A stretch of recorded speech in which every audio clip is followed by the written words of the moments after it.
पंकज चौधरी उत्तर प्रदेश में रहते हैं ना, यही आ जाए, छात्र बात कर लेंगे, शांतिपूर्ण से बात कर लेंगे, मुख्यमंत्री आ जाए। ये सरकार असंवेदनशील सरकार है, वार्ता नहीं चाहती, अन्याय करती। अब उनके इस्तीफे में हमें उनसे इस्तीफा नहीं, अब तो अमित शाह का इस्तीफा चाहिए। प्रधानमंत्री तीनों लोग अपना इस्तीफा दे, और छात्रों के साथ वो नहीं करनी चाहिए थी, इस्तीफा हो जाना चाहिए। पूरा देश यही मांग कर रहा है और मोदी जी को बात मांग लेनी चाहिए कि छात्रों की आवाज को दबाने के लिए वो छात्रों तक को मारने के लिए तैयार है। और एक बेटी की छाती पे बैठ करके अगर पुलिस वाला वर्दी के साथ अगर वो दमन कर रहे हैं, तो कहाँ है आपकी विशाखा गाइडलाइन? दिल्ली से लेकर लखनऊ तक के जो विरोध प्रदर्शन तेज हो चुका है। लखनऊ में इस वक्त हम मौजूद है परिवर्तन चौक में, हमारे साथ बात करने के लिए जुड़ी है। मैम, जिस तरह से आपने देखा प्रदर्शन लगातार बढ़ते जा रहा है, लेकिन सरकार कहीं से मानने को तैयार नहीं है। सरकार मानेगी। कल प्रधानमंत्री सोशल मीडिया पर आने में मजबूर हुए। धर्मेंद्र प्रधान के वोट पर ये नीट का पेपर लीक हुआ है, धर्मेंद्र प्रधान को इस्तीफा देना पड़ेगा। बच्चों ने खुदकुशी की है और साथ ही जंतर मंतर पे छात्रों के ऊपर जो शांतिपूर्ण प्रदर्शन हुए थे, लाठीचार्ज हुआ है। ऐसे अधिकारियों को बर्खास्त करना चाहिए। मैम, आपने देखा होगा प्रधानमंत्री ने कल एक रात में पोस्ट की थी, रात में अचानक पोस्ट किया है। फास्ट ट्रैक कोर्ट की बात कर रहे हैं, कार्रवाई की बात कर रहे हैं, नया कानून लाने की बात कर रहे हैं। तो इधर उधर की बात न कर, बता की कार्रवाई क्यों लूटा? नीट का पेपर लीक कैसे हुआ? बच्चों ने खुदकुशी की। धर्मेंद्र प्रधान की जिम्मेदारी फिक्स करिए और उनका इस्तीफा लीजिए। बाकी कानून आप लाते रहिएगा, पहले धर्मेंद्र प्रधान का इस्तीफा लीजिए। आप लोग प्रदर्शन कर रहे हैं, लेकिन सुनवाई कहीं नहीं हो रही। अगर नहीं होती तो आगे क्या कदम होगा? प्रदर्शन जारी रहेगा। हम छात्रों का सहयोग करने के लिए आए, हम करते रहेंगे। कल भाजपा के प्रदेश अध्यक्ष पंकज चौधरी, उन्होंने कहा कि विपक्ष लगातार जो है वो बात करना नहीं चाहता, क्योंकि संसद में बात करो तो सड़कों पे आ जाए ना। पंकज चौधरी उत्तर प्रदेश में रहते हैं ना, यही आ जाए, छात्र बात कर लेंगे, शांतिपूर्ण से बात कर लेंगे, मुख्यमंत्री आ जाए। ये सरकार असंवेदनशील सरकार है, वार्ता नहीं चाहती, अन्याय करती है। अगर आप लोगों की मांगे नहीं मानी जाती तो अगला कदम क्या होगा? ये हमारी नहीं, हमारे भविष्य की मांगे, हमारे छात्रों की मांगे है, और छात्र अपना आंदोलन जारी रखेंगे। छात्रों के साथ अधिवक्ता समाज आ चुका है। लखनऊ में प्रदर्शन हो रहा है, हमारे बात करने के लिए अधिवक्ता मौजूद है, हम इनसे बात करें। सर, आज आप लोग यहाँ पे आए हैं छात्रों का समर्थन करने के लिए। लगातार धर्मेंद्र प्रधान का इस्तीफा मांगा जा रहा, अभी तक नहीं हुआ, क्या कहेंगे? बिल्कुल, धर्मेंद्र प्रधान का इस्तीफा बीजेपी ले भी नहीं सकती है, क्योंकि बहुत बड़ी रकम धर्मेंद्र प्रधान ने सरकार को दी है, आरएसएस को दी है, बीजेपी दी है, चूंकि वो बजरंग के मेंबर थे पहले, तो इसलिए उनका इस्तीफा नहीं होगा। अब उनके इस्तीफे में हमें उनसे इस्तीफा नहीं, अब तो अमित शाह का इस्तीफा चाहिए। जिस तरह से उन्होंने लड़कियों को मारा है, बच्चों को मारा है, हमारे लोगों के बच्चों को तोड़ा गया, हाथ पैर तोड़े गए, और बेटी पढ़ाओ बेटी बचाओ नारा देते हैं, और बच्चों को कपड़े फाड़ते हैं, बच्चों को पीछे बदतमीजी लाठी करते हैं। ये जुल्म बर्दाश्त नहीं होगा। जब जब देश पे आपदा आई है, जब अंग्रेज आए थे, तभी काला कोटा गया था, चाहे नेहरू जी हो, चाहे गांधी जी हो, आज भी अब छात्रों से अधिवक्ता समाज आ गया है। हम अपनी सारी कुर्बानी देंगे अपने उन बच्चों के लिए, उनके साथ। प्रधानमंत्री का आपने पोस्ट देखा होगा, रात में अचानक एक पोस्ट आता है कि फास्ट ट्रैक कोर्ट बनेगा, तो कोर्ट तो शायद मेरे ख्याल से वो पहले था। मीठी गोली है, आंदोलन को कमजोर करने के लिए बातें कर रहे हैं कि आप अपना आंदोलन वापस ले लिए। सरकार डर गई है इस आंदोलन से, इसलिए वो चाहती है कि इन सब बातों में लाके मामले खत्म किया जाए। खत्म नहीं होगा, अब लड़ाई आर पार की होगी। छात्रों की लड़ाई अब नहीं रही, अब अधिवक्ताओं की और पूरे सब समाज की लड़ाई है। छात्रों का प्रदर्शन लखनऊ में तेज हो चुका है। हम इस वक्त जो है परिवर्तन चौक पे है। देखिए, आपको तस्वीरें दिखाएंगे। ये मार्च जो है परिवर्तन चौक से निकल के सीधे शहीद स्मारक पे जाएगा। जिस तरह से दिल्ली में जंतर मंतर पे लाठीचार्ज हुआ छात्रों पे, उसी के बाद में छात्रों ने आक्रोश, दिल्ली की बात की जाए, बिहार की बात की जाए, उत्तर प्रदेश की बात की जाए, तो सभी जगह पे प्रदर्शन तेज हो गया। छात्रों के समर्थन में अधिवक्ता समाज उतर आया है, परिवार से लोग समर्थन करने आ रहे। लगातार जो है छात्रों की मांग है कि धर्मेंद्र प्रधान इस्तीफा दे। लगातार इस मांग को लेकर छात्र जो है लखनऊ की सड़कों पर उतरे।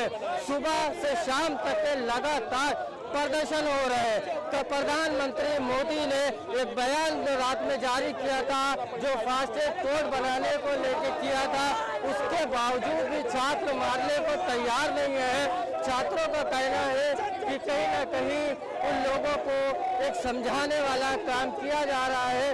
हालांकि आप देख सकते हैं कि व्हील चेयर पे भी लोग हैं, महिलाएं जो है वो छात्र जो है वो लगातार धर्मेंद्र प्रधान के इस्तीफे की मांग कर रहे। इसी मार्च को लेकर देखिए व्हील चेयर पे बैठे हैं और कहीं ना कहीं उनको अधिवक्ता जो है वो सहारा दे रहे। तो लगातार देखिए छात्रों की जो मांग है उस मांग को लेकर अब लखनऊ में प्रदर्शन जो है वो तेज हो चुका है और परिवर्तन चौक से शहीद स्मारक तक ये प्रोटेस्ट पूरा किया जाना है। हालांकि सुरक्षा और व्यवस्था को देखते हुए भारी पुलिस बल लगाया गया था।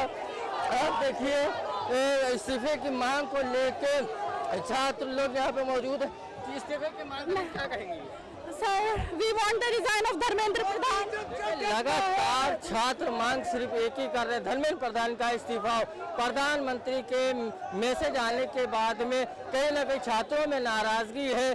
कितने दिन प्रोटेस्ट चला, उसके बाद में जिस तरह से दिल्ली पुलिस ने लाठीचार्ज छात्रों के ऊपर किया, उसके बावजूद भी कोई कार्रवाई नहीं हुई। सिर्फ फास्टैग कोड बनाने की बात कही गई है, लेकिन अभी तक के उन लोगों को चिन्हित करके कोई कार्रवाई नहीं की। आंदोलन जो है वो लगातार बढ़ता चला जा रहा है। लखनऊ में आप देख सकते हैं सड़कों पर छात्र अधिवक्ता समर्थन में आए हुए हैं।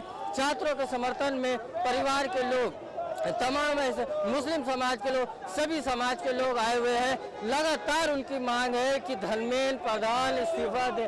देखिए आप देख सकते हैं कि हमारे पीछे ये तस्वीर है, ये लखनऊ की तस्वीर है और इस तस्वीर में आप देखिए कि ये बैनर लेके महिलाएं जो है लगातार जो शहीद स्मारक की तरफ बढ़ रही हैं और उनकी मांग है कि धर्मेंद्र प्रधान का इस्तीफा दिया जाए। क्या मांग कर रही है? हम लोगों की एक ही मांग है, पहले धर्मेंद्र प्रधान इस्तीफा दें, अब गृह मंत्री और अमित शाह और प्रधानमंत्री तीनों लोग अपना इस्तीफा दें। क्या लगता है प्रधानमंत्री ने जो बयान दिया वो बिल्कुल वो बौखला गए हैं, यूथ से, छात्रों से, छात्राओं से डर गए हैं, ये उनकी बौखलाहट बता रही है। क्या कहेंगे आप? देखिए इस्तीफा हो जाना चाहिए था, जो ब्रुटैलिटी हुई है और छात्रों के साथ वो नहीं करनी चाहिए थी, इस्तीफा हो जाना चाहिए। पूरा देश यही मांग कर रहा है और मोदी जी को ये बात मांग लेनी चाहिए। छात्रों पर लाठीचार्ज होती है उसको लेके क्या करेंगे? जो छात्रों पे लाठीचार्ज होना संविधान की बहुत बड़ी हार है और जिस तरीके से बच्चों की मारा जा रहा है ये दिखा रहा है कि हमारी सरकार कितनी कामचोर और निकम्मी हो चुकी है कि छात्रों की आवाज को दबाने के लिए वो छात्रों तक को मारने के लिए तैयार है। अभी तक धर्मेंद्र प्रधान का इस्तीफा क्यों नहीं हो रहा आपको क्या लगता है? देखिए जिस उनकी खुद की भी बेटी है और एक बेटी की छाती पे बैठ करके अगर पुलिस वाला वर्दी के साथ अगर वो दमन कर रहा है तो कहाँ है आपकी विशाखा गाइडलाइन, कहाँ है आपका जीरो टॉलरेंस का वो पूरा जो नियम जो आप कह रहे थे कि कोई बेटी के साथ कुछ होगा तो बुलडोजर चलाएंगे। हाथरस की बेटी के साथ हुआ, आप लोगों ने सम्मान कर दिया। किसके घर बेटी चली, किसके घर बुलडोजर चला? तो आज हम आजाद हिंद फौज की उन शहीदों को याद करते हुए, सुभाष चंद्र बोस की शहादत को याद करते हुए, 16 लाख शहीदों की शहादत को याद करते हुए मैं उस अकाउंटेबिलिटी को पूछने आई हूँ बतौर ऑल इंडिया फॉर ब्लॉक की प्रदेश सचिव होने के नाते कि कहाँ है वो हिंद जिसके लिए हम अपना कुर्बानी दे के यहाँ तक पहुँचे हैं। तो ये कोई उस समय बीजेपी आरएसएस की चू नहीं निकली थी। अब आप क्या मांग करते हैं? प्रधानमंत्री कह रहे हैं कड़ा कानून बनाएंगे, सख्त कार्रवाई करेंगे। सख्त कानून तो निर्भया के टाइम भी बन गया था, कितना सख्त रहा कि हाथरस में बेटी को रात के 3 बजे पुलिस वालों ने जला दिया। तो ये वही पुलिस है जो हाथरस में हुई यौनिक हिंसा के बाद और उत्पीड़न के बाद रात में खुद जला देती पेट्रोल डाल करके। ये वही सरकार की अकाउंटेबिलिटी लेने की कोई वो नहीं। 20 साल कर दे, 40 साल कर दे, सेनगर को बेल मिल रही है ना, 25, 26, 40 बार बेल मिल रही है ना बाबा राम रहीम को, बाबा आशाराम बाबू, उनको तो बाबा नहीं कहना चाहिए, जो ढोंगी बाबा है।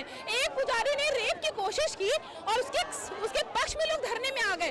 तो ये अकाउंटेबिलिटी हम सड़क पे पूछने उतरे हैं कि आप ये बताइए कि कैसी सरकार है ये कि ये अकाउंटेबिलिटी लेने को तैयार नहीं है। रेपिस्टों का यहाँ पे हौसला बुलंद हुआ पड़ा है, छात्रों के साथ पेपर लीक करना एक आम बना हुआ पड़ा है। तो ये अकाउंटेबिलिटी किसकी है? तो सरकार की है। सरकार बिल्कुल बताए वो अपनी बेटी को विदेश पढ़ाएंगे, अपना इलाज विदेश कराएंगे, अपना पैसा स्विस बैंक में रखेंगे और उसके बाद जो बचा खुचा जनता का है वो भगौड़े लेके भाग जाएंगे। 5000 6000 लोग अमीर लोग विदेश चले जा रहे हैं। तो भारत आपकी मांगे हैं मानी जाती है तो आगे क्या करेंगे? भाई देखिए ये तो शुरुआत है, ये 12 सालों का जो उनका अत्याचार है, तानाशाही है, उसके खिलाफ ये तो आगाज है। ये तो जो मिडिल क्लास ने किया ये तब कर देना चाहिए था जब 90,000 स्कूल जो है उत्तर प्रदेश में बंद किए गए थे। तो ये तो आंदोलन शिक्षा का बहुत पहले हो जाना चाहिए था, जब धर्मेंद्र प्रधान इस्तीफा नहीं देते हैं लेकिन नोएडा जाकर के अंतर्राष्ट्रीय जो विश्वविद्यालय है उनका उद्घाटन करते हैं, बोस्टन का उद्घाटन करते हैं, सिडनी का उद्घाटन करते हैं। तो ऐसी यूनिवर्सिटीज को बढ़ाते हैं और विश्वविद्यालयों से कहते हैं कि आप हमसे कर्ज लीजिए। ये बताइए शिक्षा कितने पे चली? आपकी पेंशन हम भरे और हमारी टेंशन आपने बढ़ा दी कि हम पढ़े भी। देखिए, छात्रों में जिस तरह से नाराजगी है, तमाम संगठन के भी लोग आए हुए हैं और जो सोशल एक्टिविस्ट भी हैं, तमाम लोगों को हमने देखा कि जिस तरह से वो लोग लगातार छात्रों के समर्थन में है। छात्र जो है वो बहुत ही आक्रोश नजर आ रहे हैं, क्योंकि प्रधानमंत्री मोदी ने मैसेज जरूर रात में दिया था छात्रों को, लेकिन छात्र उनकी बात सुन रहे नहीं। उनका कहना है कि धर्मेंद्र प्रधान का इस्तीफा क्यों नहीं हो रहा। इसी सब चीज़ों को लेकर लखनऊ की सड़कों पे छात्र, अधिवक्ता और सोशल एक्टिविस्ट जो है वो उतरे हुए हैं और लगातार मांग कर रहे हैं कि धर्मेंद्र प्रधान का इस्तीफा होना चाहिए। अगर उनका इस्तीफा नहीं होता तो यह आंदोलन आगे और बड़ा होगा। कैमरामैन आबिद के साथ मैं राशिद आरिफ, 4 TV लखनऊ।